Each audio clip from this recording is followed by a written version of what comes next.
joint meeting. Rice farmers, zero for Mindanao. And we, in Misamis Oriental, Cagayan de Oro, Region 10, will produce a lot of rice and nobody has been invited from Mindanao, Mr. Chairman. Next, rice millers traders. Nobody from Mindanao is invited to be present in this particular forum. We will know why there is discrimination by the two handsome gentlemen of this committee. We will know. Because we cannot proceed with discussions of rice, prohibition of importation, and rice, the welfare of our farmers, rice farmers in Mindanao, if there is no representation, Mr. Chairman, we will know why we are discriminated upon. I do not want to lie. But in fact, that was my very same question because it was Mark who came up with the guest list, not me. Akala ko sasagutin. I don't abandon my comrades in war. It was Mark who did it, not me. So he has the answer. Yes. Mark, our deepest apologies, Honorable Do not Rodriguez. apologize. I would now just like to request, because we don't want apologies from our distinguished members.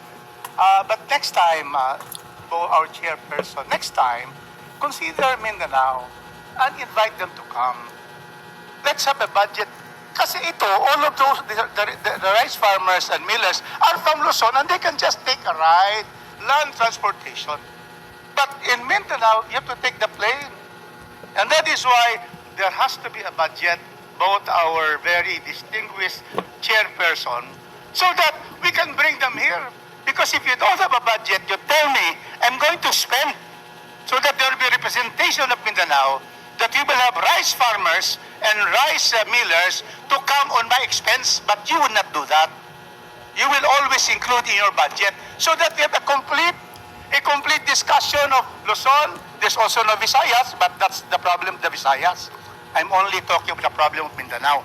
No Visayas, no Luzon. How can we be able to have a complete analysis and comprehensive study and support if there is no representation from Mindanao? Can we get the commitment that in the next hearings probably rice, corn will be next, and then we will have coconut and so forth? If we can have the specific sectors from Mindanao invited, can we just get the secretary, the two chairperson, our debonair chairpersons, to be able to pledge that in open court and within this televised stream, online promise to the entire people of the Philippines, including Mindanao. No apologies needed.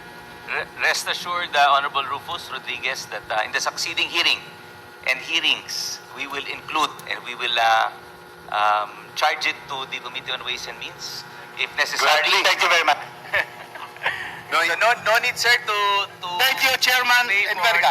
the Chairman Miro, what is your statement? Well, really two reasons why they are not here. First is really the shortness of time because this matter became an urgent concern on the part of the Speaker. So both committees were not really able to mobilize both from Mindanao as well as Luzon.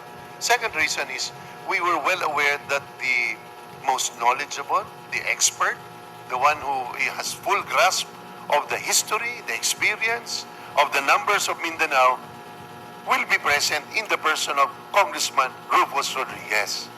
So, but having said that, I don't think while we recognize you as the foremost authority, but in deference to your request, we will charge it to the MOOE of the Office of Congressman Mark Enverga to make sure that we have representatives.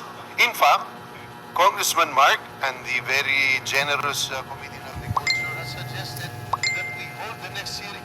Sa Luzon, let us go to Cagayan de Oro so that we are able to have also our rice farmers, our rice millers, our rice traders to be present. So with that, I thank the initiative of both chairmen, Chairman Mark Enverga, Chairman Miro Kimbo, that probably the next hearing, let us go around because palagi lang wala kami. So that is my thanks. So finally, my final statement, Mr. Chairman, we laud President Ferdinand Bongbong Marcos Jr. for ordering Executive Order 93 that will therefore assure our small rice farmers that there will be a halt in the importation so that their rice production, which is now having a big volume in this rice harvest, which, because of what the President has done by issuing Executive Order 93, would now protect and also make sure that the welfare of rice farmers in our country are always benefited and supported. That what the DA is doing is to make sure that our rice farmers are given more income. Is that correct, Secretary? That is always the objective as far as rice is concerned. Is that confirmed? Yes, Mr. Chair. We thank you for that.